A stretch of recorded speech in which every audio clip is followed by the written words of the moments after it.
वो जीप चलाते थे, हम लोग राहुल और मैं पीछे बैठ के एक दूसरे के नोक-झोंक यूं कर करके देखते थे कि पिताजी क्या कर रहे हैं, किस तरह से लोगों से मिल रहे हैं, प्यार से मिल रहे हैं, लोग उनको कैसे मिल रहे हैं। तो एकदम जो पहली सीख मुझे मिली कि एक नेता और जनता के बीच में कैसा रिश्ता होना चाहिए, तो उस उम्र में अपने पिताजी से मिली। आप सब जानते हैं मेरे पिताजी एक बहुत नेक इंसान थे, दिल बहुत साफ था, ईमानदार थे और बहुत हिम्मत वाले थे। जैसे जैसे मैं बड़ी हुई, कभी कभी उनके चुनाव के प्रचार के लिए यहाँ आ जाती थी। पहली बार जब मैं 20-25 दिनों के लिए यहाँ आई तो अपनी माता जी के साथ उनके प्रचार में आई और यहाँ तारपुर का जो गेस्ट हाउस था वहां पे हम लोग रहते थे। उस समय कुछ सारा साधन नहीं थे, प्रचार भी अलग तरह से होता था, गांव गांव जाते थे, मैं माता जी के पीछे पीछे जाती थी। पिताजी चुनाव जीते, प्रधानमंत्री उस समय थे, अमेठी के लिए जितने काम कर पाए उन्होंने किए। यहाँ पे बड़े बड़े उद्योग खोले, सड़कें बनाई। उस समय इंडिया मार्क 1 होता था, हर जगह इंडिया मार्क 1 लगवाया। जहाँ रास्ता नहीं था रास्ता बनवाया, जहाँ सड़क थी खड़िंजा लगवाया, खड़िंजे पे पक्का किया।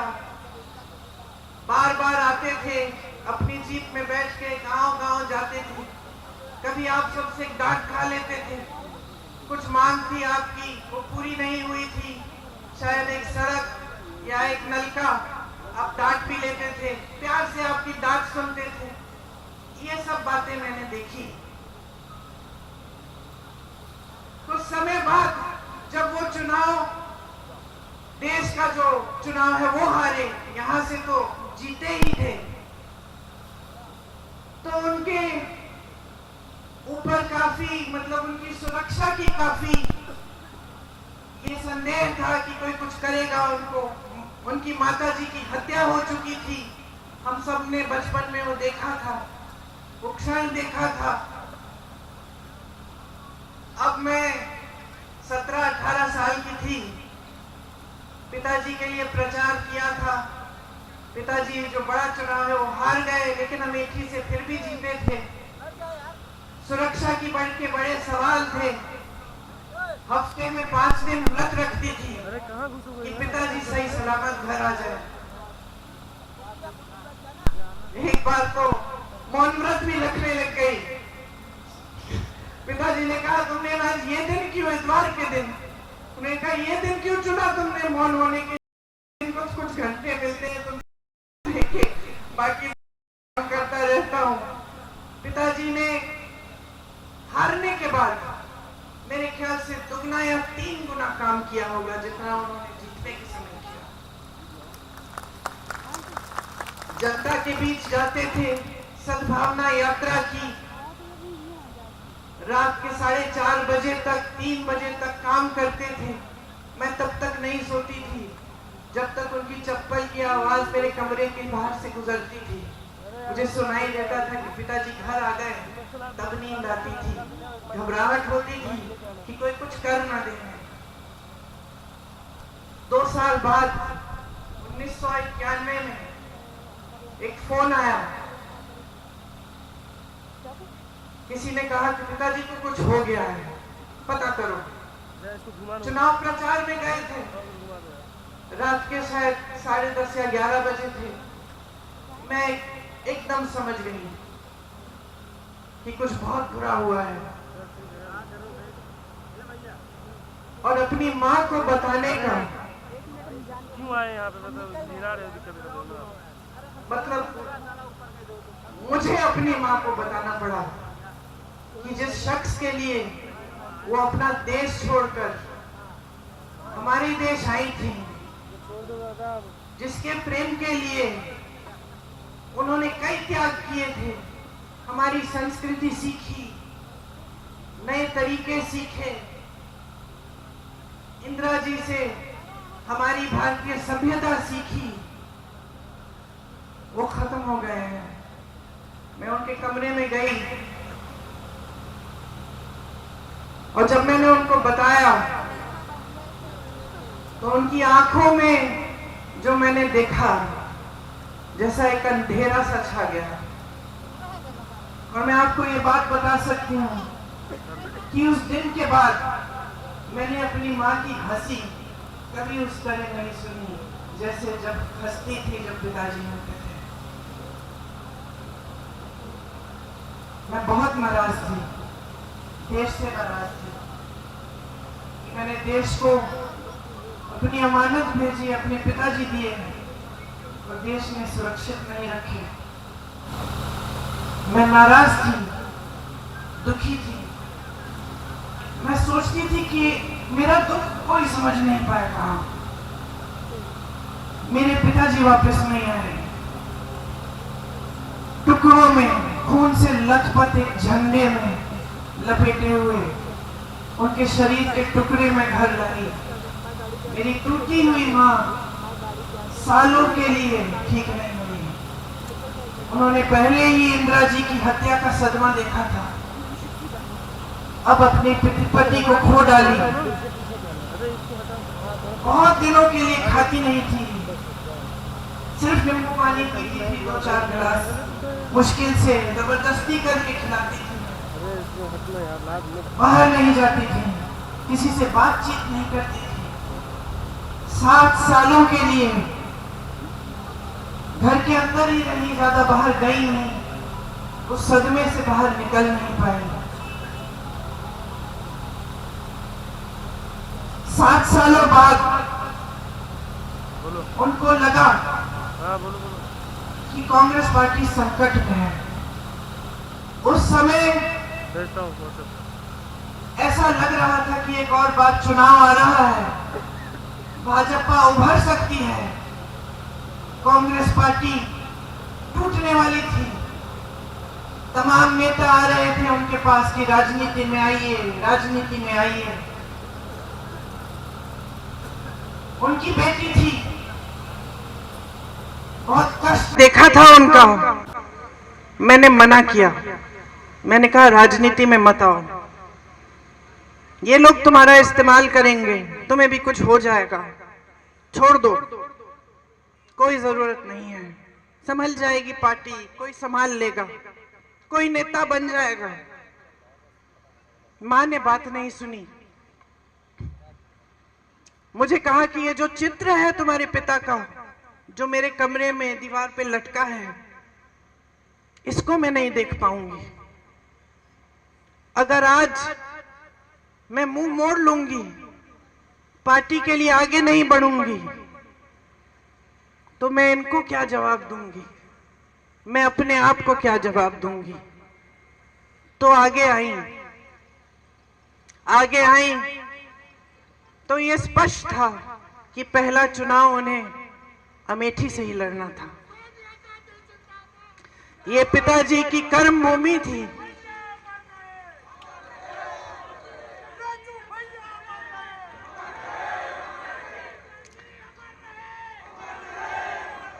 सच बताओ तो जब ये तय हुआ कि वो चुनाव लड़ेंगी अमेठी से, तो एक शाम को उन्होंने मुझसे कहा, प्रियंका कैसे करूंगी, मैं तो कभी चुनाव लड़ी नहीं हूं।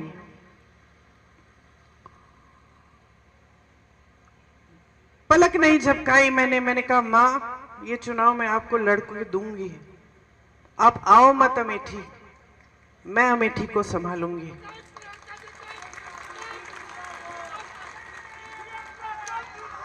और मैं आपको बताऊं मैंने ये क्यों कहा, क्योंकि मैंने आपको बताया कि जब मेरे पिताजी शहीद हुए तो मैं नाराज थी, दुखी थी। मुझे ऐसा लगता था कि कोई मेरा दुख नहीं समझ सकता। लेकिन फिर कुछ हुआ, उनके अंतिम संस्कारों के बाद हम अस्थि विसर्जन के लिए इलाहाबाद आए, ट्रेन से आए। वो ट्रेन यहां अमेठी और रायबरेली से गुजरी। मैं बहुत दुखी थी, ट्रेन में बैठी थी, रात हो गई थी। ट्रेन यहाँ के स्टेशन पे रुकी। मुझे आज तक वो क्षण याद है। मैंने खिड़की से बाहर देखा और मैंने देखा कि ये तो बहुत लोग मेरी तरह रो रहे हैं, फूट फूट के रो रहे हैं।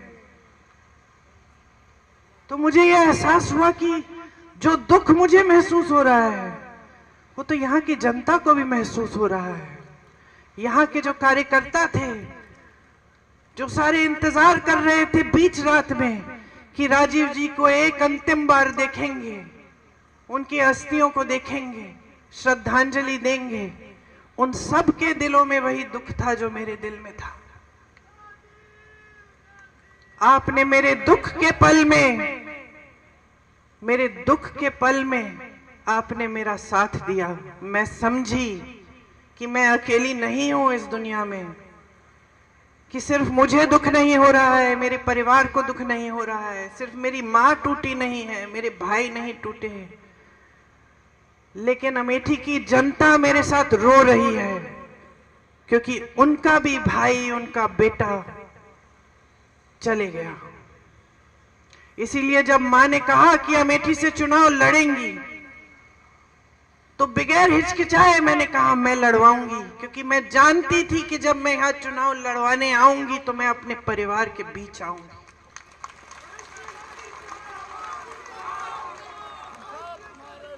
आप सब कांग्रेस के कार्यकर्ता हैं।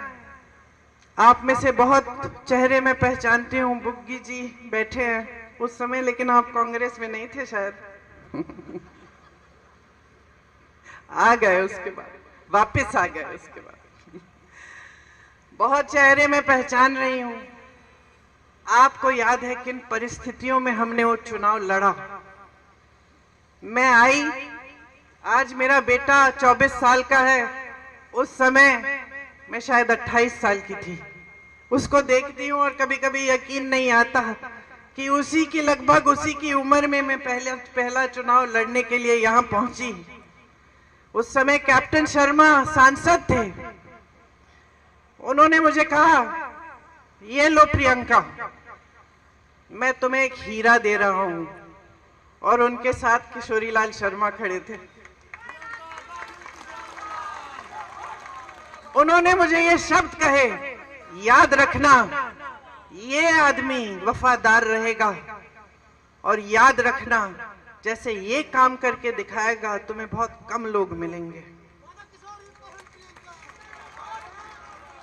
किशोरी भैया ने और मैंने किन परिस्थितियों में वो चुनाव लड़ा आप सब जानते हैं। मेरे ख्याल से जो बुजुर्ग हैं वो जानते हैं।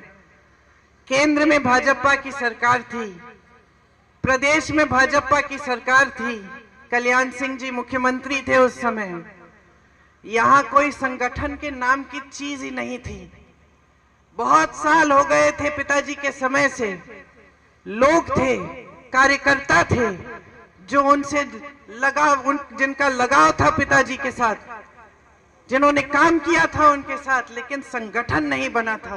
रात रात को हम संगठन बनाते थे। ब्लॉक की कमेटियां, ब्लॉक के अध्यक्ष चुनते थे, साथ में बैठकर सबसे पूछ के कि किसको अध्यक्ष बनना चाहिए।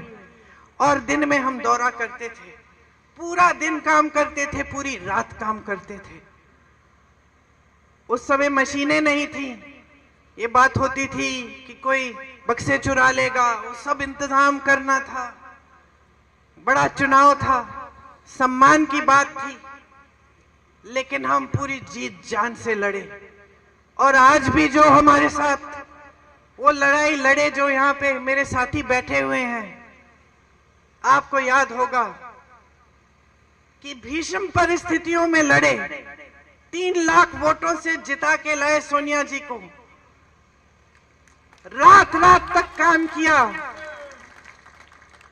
आंसू बहाए, कभी कभी हंसे, पीछे नहीं हटे काम करने से, एक सेना बनकर एक साथ लड़े और तब से एक नया सिलसिला हमने कायम किया। सोनिया जी के समय में जब मैं अमेठी का देखभाल करती थी तो मैंने बहुत चीजें समझी जो बचपन में समझनी मुश्किल थी। उस समय गर्मियों में आग लग जाती थी गांव में, हम लोग जाते थे किट देने के लिए। मुझे याद है एक गांव में एक आदमी, एक किसान आया मेरे पास, यूं करके उसके हाथ, उसकी धोती में उसने कुछ बांधा हुआ था। जब मेरे पास आया उसने ऐसे मुट्ठी खोली, मुझे दिखाया। 500 रुपए के नोट थे, अध जले हुए, उसकी राख भी उसके हाथ में थे। उसने मुझे कहा कि मैंने अपनी बेटी की शादी के लिए रखे थे, सब जल गया, सब खत्म हो गया। मैंने गरीबों का दर्द समझा, किसानों का दर्द समझा। मैंने अपनी बहनों को समझा जब मैं उनके बीच में घूमी और मैंने देखा कि किस तरह के संघर्ष कर रही हैं, किस तरह अपने बच्चों की परवरिश कर रही हैं। मेरी प्यारी बहन यहाँ खड़ी है, तुम्हारी कहानी याद है मुझे। तुमने पढ़ाई नहीं की थी, 8वीं तक शायद पढ़ाई की थी। तुम्हारी इच्छा थी कि तुम्हारी बच्ची बड़ी होकर पढ़ाई कराओगी अपनी बच्ची को, लेकिन तुम्हारे ससुर जी नहीं माने। सही है, ससुर जी नहीं माने तो चुपचाप से, सुनिए, चुपचाप से घर पे फॉल सिलने का काम किया। और जब कोई देख नहीं रहा था तो जाके वो फॉल दुकान में ले जाती थी और वो उससे थोड़ी सी कमाई कर लेती थी, किसी को बताया नहीं। जब परिवार ने कहा कि बेटी को नहीं पढ़ा सकते, रो मत, बहुत हिम्मत वाली हो, बहुत हिम्मत वाली हो। तुम्हारी हिम्मत ने मुझे हिम्मत दी है।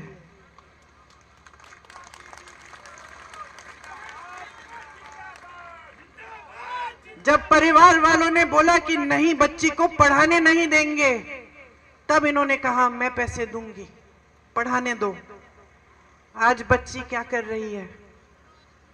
बीए पास है ना? देखो इनका संघर्ष क्या था। इधर आ जाओ, मंच पे आ जाओ।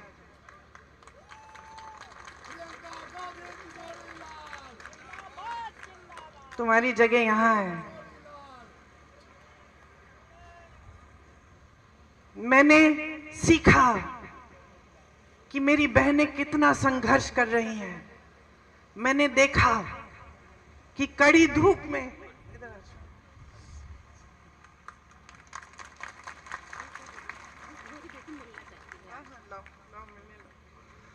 मैंने देखा कि कड़ी धूप में यहाँ का किसान कितनी मेहनत कर रहा है, हर संघर्ष का सामना कर रहा है, कमाने की कोशिश कर रहा है। बैठो ना, बैठो, मेरी जगह में बैठ जाओ, बिठा दो, कि कितना संघर्ष कर रहा है, कितनी मेहनत करता है सिर्फ अपने बच्चे को पढ़ाने के लिए, ताकि बच्चे का भविष्य मजबूत हो पाए। मैंने देखा कि यहाँ के गांव-गांव में मेरे पिताजी, मेरे परिवार के प्रति कितनी श्रद्धा है। रात रात तक हम यहाँ के रास्तों से गुजरते थे तो लालटेन लेकर बुजुर्ग लोग हमारा इंतजार करते थे। कभी कभी मेरा चेहरा देख के रो पड़ते थे कि राजीव भैया की बिटिया आई है। मैं समझी कि जनता की श्रद्धा का क्या मतलब होता है, कि उसका आदर करना चाहिए। मैंने देखा कि किस तरह से मेरी माताजी जब आई कैंप में जाकर बच्चों की आंखों में बूंद डालती थी, दवाई डालती थी, तो किस तरह से उनकी माताएं खुश होती थी। बेवाओं को देखा जब हम लोग कैंप लगाते थे, कितनी गरीबी में रहते थे, और हम पेंशन देते थे, उस समय पेंशन मिलता था, बेवा पेंशन कहते थे उसको। मैं समझी कि कितना संघर्ष था आपके जीवन में और कैसा रिश्ता था आपके बीच, मेरे परिवार के बीच, कि ये राजनीतिक रिश्ता नहीं था, एक प्रेम का रिश्ता था, श्रद्धा का रिश्ता था, सत्य का रिश्ता था। फिर भाई यहां आए, उनका भी चुनाव लड़वाया, सांसद बने, आपके लिए खूब काम किए, जहां जहां विकास ला पाए विकास लाए। लेकिन उसके बाद पूरे देश में एक नई तरह की राजनीति आई, एक राजनीति जो शायद हम जैसे लोग शुरू में समझ नहीं पाए, क्योंकि हमारी सभ्यता ही अलग थी, हमारी समझ ही अलग थी। हमें सिखाया गया था कि जनता के सामने झूठ मत बोलो, हमें सिखाया गया था कि जनता का आदर करो, हमें सिखाया गया था कि जनता सर्वोपरि है। और हम अपनी आंखों के सामने देख रहे थे कि एक नई राजनीति उभर रही है जो जनता के जज्बातों का इस्तेमाल कर रही है, सत्ता बटोरने के लिए जनता को गुमराह कर रही है। यहां अमेठी में आए ये लोग क्या समझेंगे, स्मृति जी क्या समझेंगी? ये तो यहाँ पे आपके लिए थोड़ी आई, ये तो राहुल जी को हराने के लिए आई, ये राहुल जी से लड़ने के लिए आई, ये आपके प्रति श्रद्धा की वजह से नहीं आई। वो कैसे समझेंगी ये रिश्ता?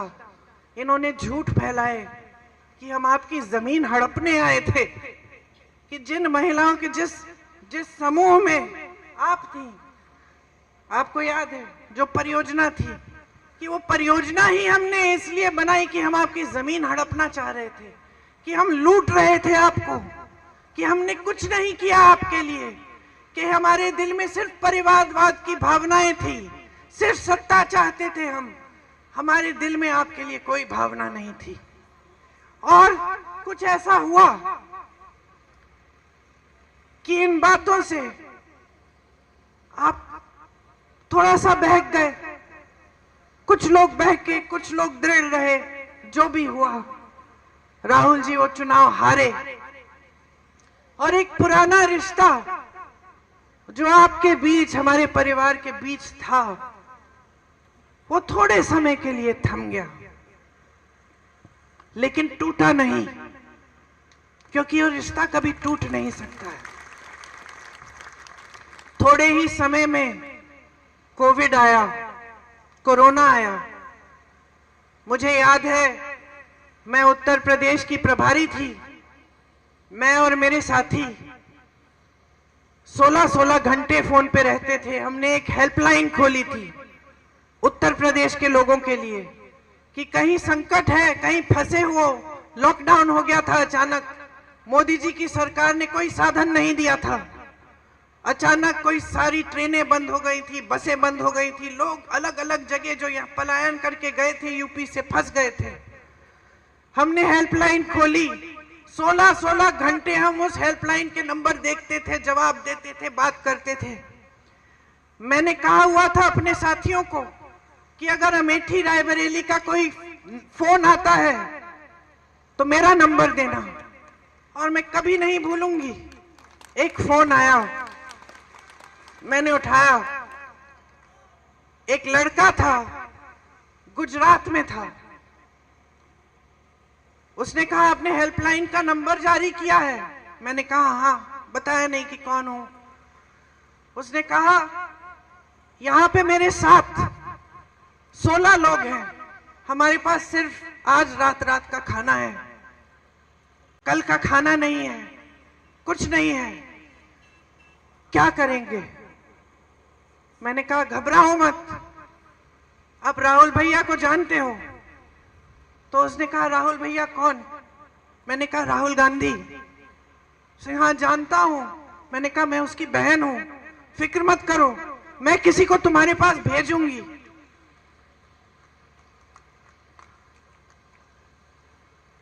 मैंने अपने साथियों को कहा कि गुजरात में जो हमारे कांग्रेस के कार्यकर्ता हैं, एकदम उनको फोन करो, नंबर दो, पता दो, खाना भेजो और उनकी वापस घर आने के लिए सुविधा बनाओ। जब मैंने उस लड़के को कहा कि मैं राहुल की बहन हूं, तो उसकी आवाज से मुझे पता चला वो रो रहा है। वो रोया। उसने कहा, दीदी अब आपका नंबर मिल गया है, मुझे मालूम है हम सही सलामत घर पहुंच जाएंगे। ये विश्वास था हम में, ये विश्वास था हम में तब भी अमेठी के लोगों के दिलों में। हमारा रिश्ता टूटा नहीं। हमने पूरी कोशिश की कि अमेठी, रायबरेली के जितने भी लोग अलग अलग प्रदेशों में फंसे थे, घर नहीं आ पा रहे थे, उनके लिए ट्रेन का इंतजाम, बस का इंतजाम, किसी को जीप से घर भेजा। इसलिए नहीं भेजा क्योंकि हम इसका कोई राजनीतिक फायदा उठाने वाले थे। हमने इसलिए भेजा क्योंकि हमारी ड्यूटी थी, हमारा दायित्व था कि उनको घर सही सलामत पहुंचाएं। वो हमारे परिवार के सदस्य समान थे। ये है हमारा रिश्ता। हाँ भाई, मुझे मालूम है उसका नाम क्या था। मैं जानबूझ के नाम नहीं ले रही हूं। देखिए, ये जो रिश्ता है हमारे और आपके बीच में, पाक है ये रिश्ता। सेवा का रिश्ता है और शहादत का रिश्ता है, प्रेम का रिश्ता है और खून का रिश्ता है। ये कभी नहीं टूटेगा। यहां आपका कोई भी सांसद बने, यहां कोई भी किसी भी तरह की राजनीति करे, हमारे बारे में आपको 2000 झूठ बोल के चले जाए, आप उन झूठों का विश्वास भी कर लो, ये रिश्ता फिर भी नहीं टूटेगा।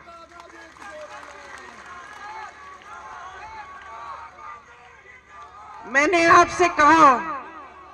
आपसे कहा शुरू में कि अगर अपने जीवन में एक ऐसा इंसान था जिसे मैंने पूजा, वो मेरे पिताजी थे। ये मेरे पिताजी की कर्म भूमि है। मैं इस भूमि को भी पूजती हूं। मैं इस भूमि को भी पूजती हूं। ये भूमि मेरे लिए पवित्र भूमि है। ये भूमि राहुल के लिए पवित्र भूमि है।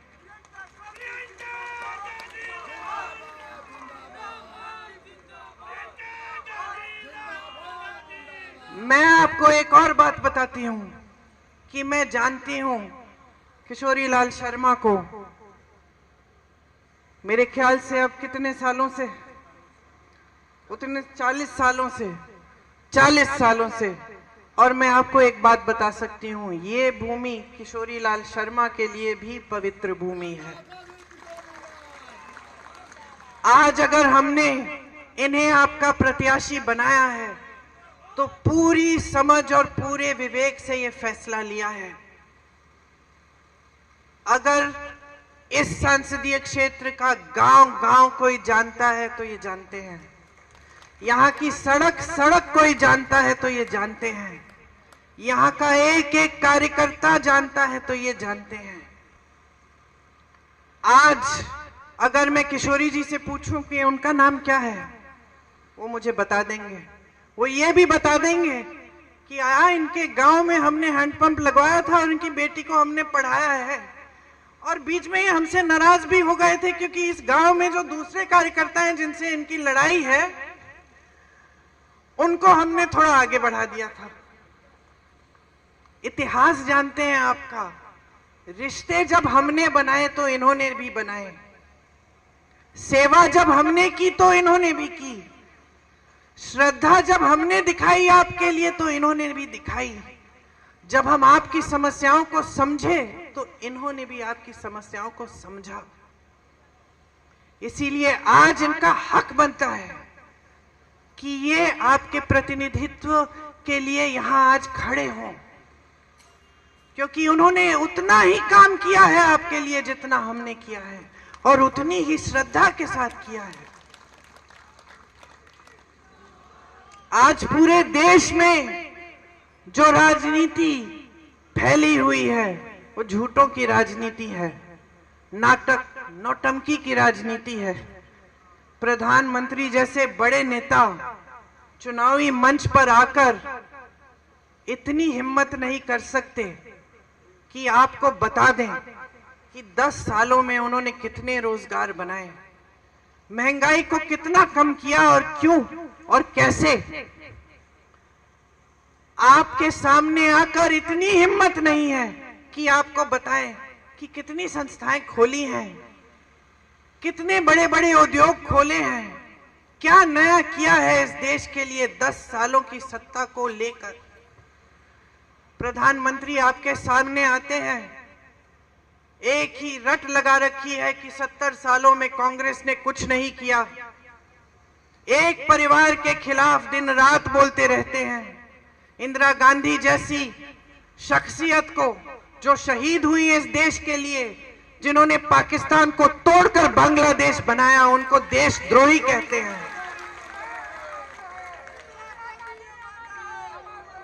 राजीव गांधी जैसे देशभक्त को देशद्रोही कहते हैं। कहते हैं कि राजीव गांधी ने अपनी मां की विरासत को टैक्स न भरने के लिए कानून बदल डाला। वो कभी नहीं समझ पाएंगे। राजीव गांधी ने अपनी मां से धन दौलत नहीं ली विरासत में। विरासत में उनको इस देश के लिए मर मिटने का जज्बा मिला, शहादत मिली, यही उनकी विरासत थी। लेकिन जो लोग सिर्फ सत्ता का मोह लिए घूमते हैं, सिर्फ अपने लिए सत्ता चाहते हैं, ये समझ नहीं पाते हैं कि सत्ता जनता ने दी है, जनता के प्रति दिल में कोई श्रद्धा नहीं है, वो लोग इस बात को समझ नहीं सकते। वो लोग आज आपकी सच्चाई को भी नहीं समझ सकते, कट चुके हैं आपसे। प्रधानमंत्री जी मंच पे खड़े होकर कैसी कैसी बातें करते हैं कि कांग्रेस पार्टी एक्सरे की मशीन लेकर आपके घरों में आकर आपके गहने चुराएगी, आपका मंगलसूत्र ढूंढ निकालेगी और उसको चुरा लेगी और आपकी संपत्ति किसी एक कौम को दे देगी। आपके पास 2 भैंसे चुरा लेंगे। ये ऐसी बात मंत्री जी कर रहे हैं। पद की गलत है, देश की जिम्मेदारी क्या है, देश क्या सोचेगा। आज देश जवाब देश है कि हमें की नहीं चाहिए। हमने बहुत चुनाव हैं आपको धर्म के आधार पर, बहुत हिंदू मुस्लिम कर लिया है आपने। इस चुनाव को हम लड़ेंगे और हम अपने मुद्दों पे लड़ेंगे। आज जनता कह रही है, मेरी समस्याओं को सुनो, पहचानो। महंगाई से जूझ रहा हूं, तड़प रहा हूं, अपने बच्चे को पढ़ा नहीं पा रहा हूं, कोई बीमार पड़ता है परिवार में उसका इलाज नहीं कर पा रहा हूं, मेरी खेती के सामान नहीं मिल रहे हैं, खेती से कमाई नहीं हो रही है, मेरा बच्चा पढ़ा लिखा है, मैंने शिक्षित किया उसको मेहनत करके, लेकिन आज जनता मेरी आवाज सुनो। आज जनता कह रही है कि बहुत हो गया है, हमें वो पुरानी राजनीति वापस चाहिए। हमें वो राजनीति चाहिए जिसमें देश का प्रधानमंत्री हमारे गांव में आता था और हम उसको डांटते थे। हम कहते थे कि हमारी बिजली का खंभा लगा दिया आपने, लेकिन तार नहीं लगाया, तार लगवाइए। प्यार देंगे आपको लेकिन वोट नहीं देंगे जब तक आप हमारा तार भी नहीं लगाएंगे। हमें वो राजनीति वापस चाहिए। आज जनता कह रही है कि हमें सच्चाई सत्य की राजनीति चाहिए, झूठे नेता नहीं चाहिए। हमें वो नेता चाहिए जो सच बोलने की हिम्मत करे हमारे सामने। जनता कह रही है कि हम ऊब चुके हैं। ये धर्म के नाम पर, जाति के नाम पर बहुत गुमराह किया है आपने हमको। अब हमारे सामने आओगे तो हमारी बात करो, हमारे मुद्दों की बात करो। चुनाव लड़ोगे तो हमारे मुद्दों पे लड़ो। हमें बताओ हमारे लिए कौन सी स्कीम लाए हो, हमारे बच्चों के रोजगार कैसे दिलवाओगे, हमारा गांव विकसित कैसे करोगे। 10 साल पहले इन्होंने कहा था सबका साथ सबका विकास, आज कह रहे हैं विकसित भारत। 10 सालों में किसका विकास किया? अपने बड़े बड़े खरबपति मित्रों का। जनता देख रही है, समझ रही है आज कि सारी संपत्ति इस देश की जो जनता की संपत्ति है वो इन्होंने अपने बड़े बड़े खरबपति मित्रों को दे दी है। देश का कोयला, देश की बिजली, देश के सारे खदान, देश के हवाई अड्डे, देश के बंदरगाह सारे दे दिए हैं अपने बड़े बड़े खरबपति मित्रों को। उनके कर्ज माफ हो रहे हैं लाखों करोड़ के। देश का किसान, उत्तर प्रदेश का किसान 1 लाख रुपए के लिए कर्ज लेता है, अपनी बेटी की शादी करने के लिए कर्ज नहीं दे पाता है और आत्महत्या करता है। उत्तर प्रदेश का किसान कतार में खड़ा होता है खाद वितरण के लिए, 2-2, 3-3 दिन खड़ा रहता है ये सोच के कि खाद मिलेगा, कमाई हो जाएगी। उसी कतार में खड़े खड़े मरकर गिर जाता है। मैं उसके घर गई हूं और उसके लिए 1 रुपया कर्ज माफ नहीं करते ये प्रधानमंत्री। कभी इनको देखा है राजीव जी की तरह, इंदिरा जी की तरह, सोनिया जी की तरह, राहुल जी की तरह आपके घरों में जाते हुए? कभी झुक के किसी दरवाजे के अंदर घुसे हैं, किसी झोपड़ी में? कभी पूछा है किसी किसान से कि किस तरह से कमा रहे हो तुम? पूरे दिन बाहर खेती में काम करते हो, रात को पहरेदारी कर रहे हो, हमारा पशु तुम्हारा खेत चल रहे हैं, कैसे करते हो? सोते कब हो? अपना देखभाल कैसे करते हो? कभी पूछा है इस प्रधानमंत्री ने?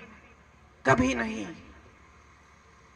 आप अमेठी के वासी हो, आपके सांसद प्रधानमंत्री थे, झुक के आपके पास आते थे। ये प्रधानमंत्री वाराणसी से बार बार चुनाव जीतते हैं, एक गांव में नहीं गए हैं, वहां एक गरीब के घर में नहीं घुसे हैं, एक बार झुक के आपसे बात नहीं की है। बड़े बड़े मंचों पे दिखते हैं, सारी फोटो खींचते हैं, पिक्चर बनाते हैं, सफेद कुर्ता पहनते हैं, उस पे एक धूल का दाग नहीं दिखता, एक बाल इधर उधर नहीं होता। क्या समझेंगे आपके जीवन के बारे में? क्या समझेंगे आपके संघर्षों के बारे में? कट चुके हैं पूरी तरह। लोग डरते हैं उनसे, उनके सलाहकार डरते हैं, अधिकारी डरते हैं। कौन बताएगा कि आज देश में क्या हालात हैं? उनको तो दिखेगा नहीं, वो तो सोने के महलों में रहते हैं, झूठों से घिरे हुए। क्या क्या बहकी बहकी बातें कर रहे हैं, लोग हंस रहे हैं, उनको यह भी पता नहीं चल रहा है आज की लोग उनकी बातों पे हंस रहे हैं। तो आप कांग्रेस के कार्यकर्ता हैं, हमेशा अपने निष्ठा से काम किया है। अमेठी के कार्यकर्ता हैं, भीषण परिस्थितियों में चुनाव लड़े हैं, डट के लड़े हैं, हिम्मत से लड़े हैं, कभी पीछे नहीं हटे हैं। आप लड़ोगे ये चुनाव, आप ऐसे लड़ो जैसे अपना चुनाव है, जनता का चुनाव है। उनको धन बल से लड़ने दो, हम जनता के बल से लड़ेंगे। उनके पास सारे साधन हैं। मत भूलो कि जब भगवान राम रावण से लड़े थे तो भगवान राम के पास सत्ता नहीं थी, रथ नहीं था, सोना नहीं था। भगवान राम वनवास में थे, लेकिन उन्होंने हिम्मत बनाई, गए लड़े रावण से। उनके दिल में सिर्फ सत्य था। आज ये सत्य की लड़ाई है, ये लोकतंत्र की लड़ाई है, ये संविधान की लड़ाई है, ये इस देश की लड़ाई है, इस देश की जनता की लड़ाई है।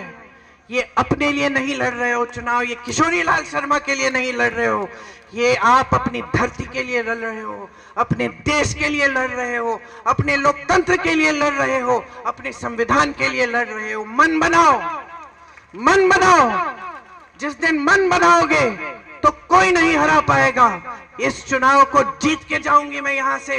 मैं आपके बीच आऊंगी, आपके साथ लड़ूंगी और अमेठी के इस पवित्र धरती में सही राजनीति, सत्य की राजनीति वापस लाने के लिए लड़ूंगी और कोई हमें हरा नहीं पाएगा। ये मैं आपसे कह रही हूं।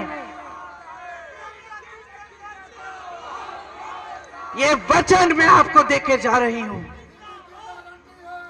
आज आप जब इस मीटिंग से जाएंगे, मैंने रायबरेली में 2-3 दिन पहले जब सभा की थी तो मैंने घंटे गिने थे। अब आप गिन लीजिए कितने घंटे हैं।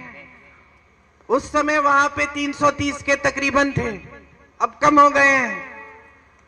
2-4 घंटे सोने के लिए रखिए, बाकी घंटे बाहर जाइए, प्रचार करिए, लोगों को समझाइए, लोगों को इस देश की सच्चाई दिखाइए, बताइए, प्रमाण दीजिए कि कांग्रेस ने जहां जहां सरकार है क्या क्या करके दिखाया है।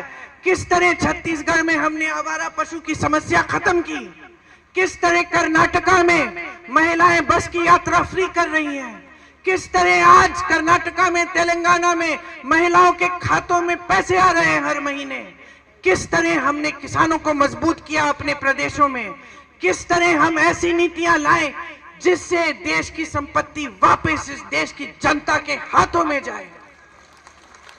बताइए, समझाइए, सच्चाई दिखाइए, जनता को कहिए कि जनता जो जी रही है वही सच्चाई है, उस आधार पर वोट दे। तरक्की नहीं आई है आपके जीवन में, साल बीत गए हैं, मोदी सामने आ गए हैं, इनको बदलाव लाइए, नई सरकार लाइए, राजनीति जो पहले असूलों पर आधारित है इस देश में। मैं आपसे पूरी उम्मीद रखती हूं कि एक सेना की तरह आप ये चुनाव लड़ेंगे, ये चुनाव जीतेंगे और यहां अमेठी से इस पूरे देश में ये संदेश देंगे कि बहुत हो गया है, हमें सच्चाई की राजनीति वापस चाहिए। आपने बहुत ध्यान से मेरी बातों को सुना, मैंने दिल की बात बोली, आपके सामने अपनी सच्चाई रखी।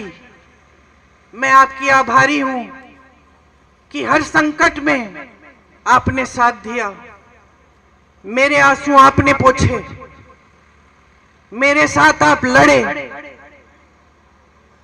आपने हमेशा हमें आदर दिया, सम्मान दिया। मेरा परिवार जो है इस देश में वो आपकी वजह से है। आपको धन्यवाद देती हूं। एक बार मेरे साथ जोर से बोलिए, जय हिंद। एक और बार जय हिंद और एक बार राजीव जी के नाम जय हिंद। धन्यवाद।